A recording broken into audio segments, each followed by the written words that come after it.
حدیثوں کے پرکھنے کے لیے کہا جاتا ہے کہ درائت اور روایت معیار ہے اور روایت کو بنیادی اہمیت ہے.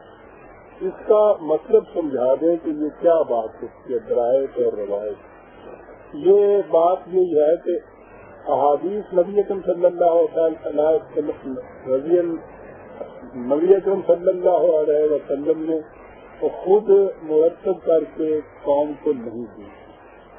یہ ضابطہ یا مجموعہ احادیث صحابہ کبار نے بھی نہیں مرتب کیا تھا.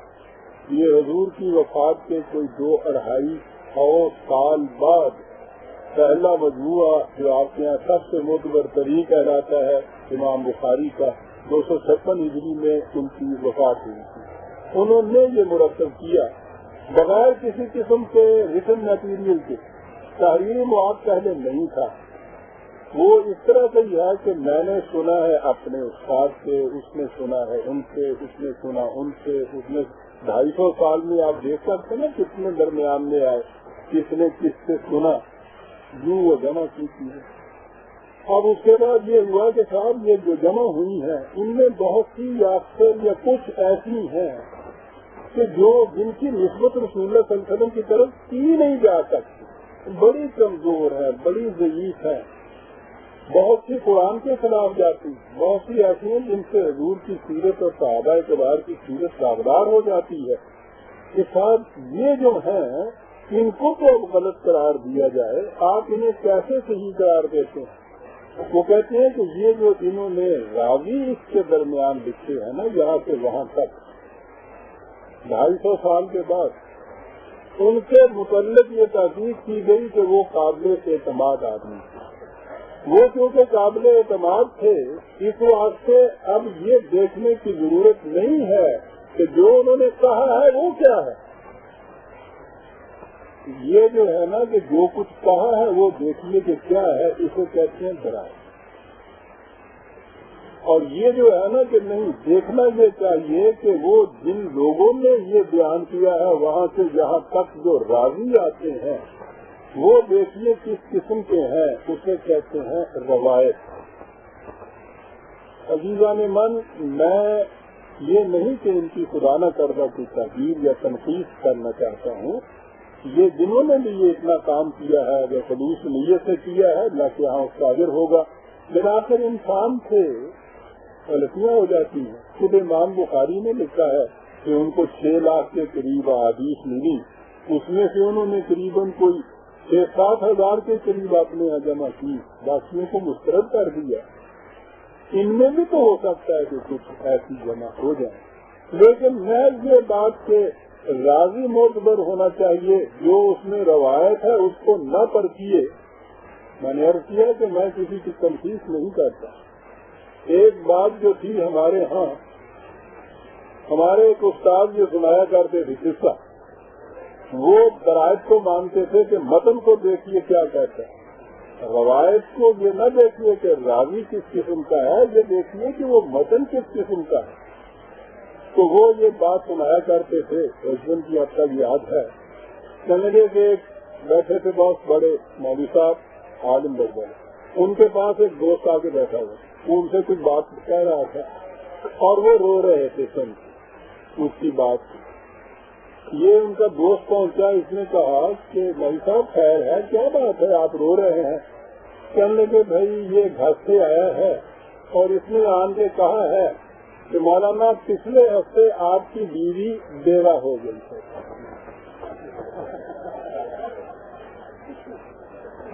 رو رہے ہیں. انہوں نے کہا مولانا صاحب آپ کیا فرما رہے ہیں, آپ کی بیوی اچھا ہو گیا, بیوہ ہوگی, آپ تو زندہ ہے. کہنے کے لیے میں بھی جانتا ہوں یہ شخص بڑا معتبر ہے جو کہہ رہا ہے.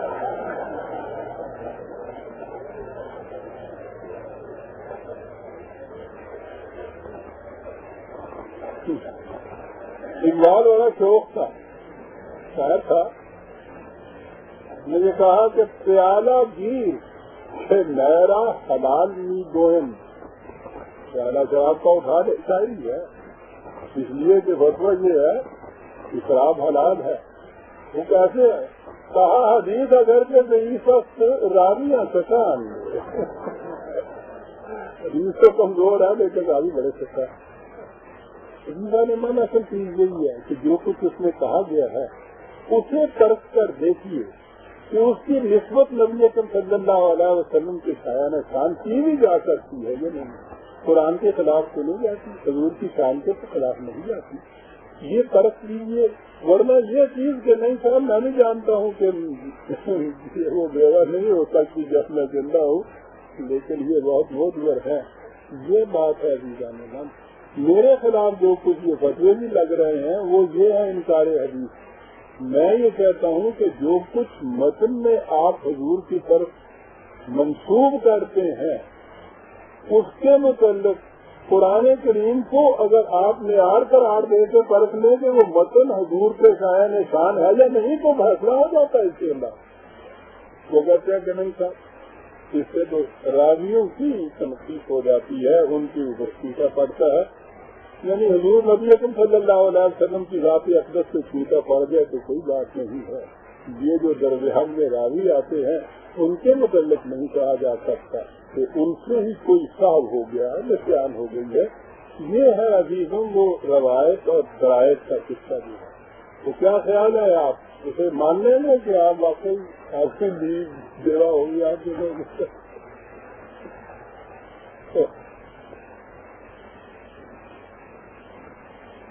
رشوت دینا جرم ہے, لیکن آج ہم جس معاشرہ سے گزر رہے ہیں وہاں یہ تکلیف ہے کہ جائز کام کے لیے بھی کچھ دینا پڑتا ہے.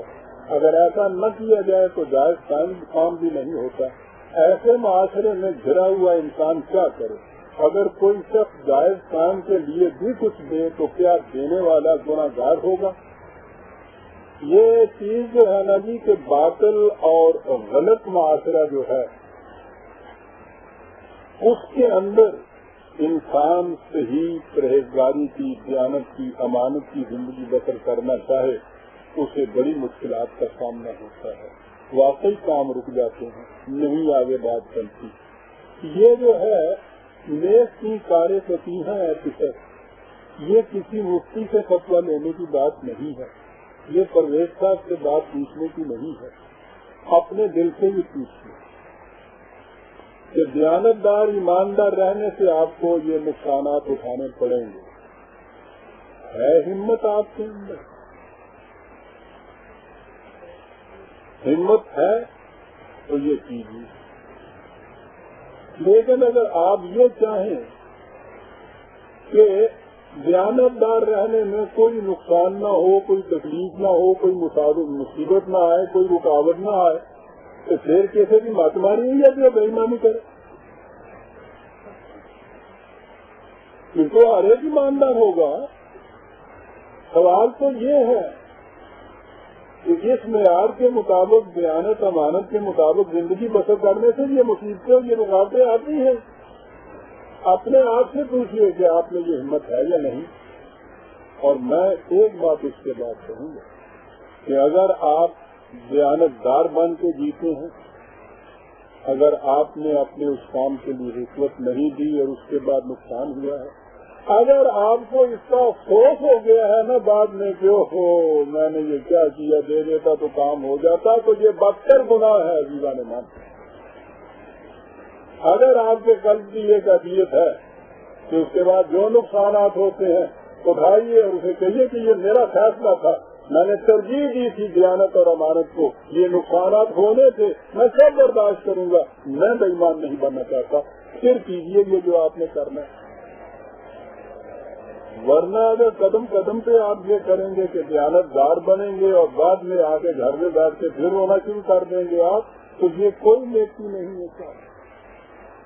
نیکی وہی ہے کہ اس کے عواقب میں اگر آپ سے کوئی چیز سخت آئے, مشکلات آئیں, مصائب آئیں,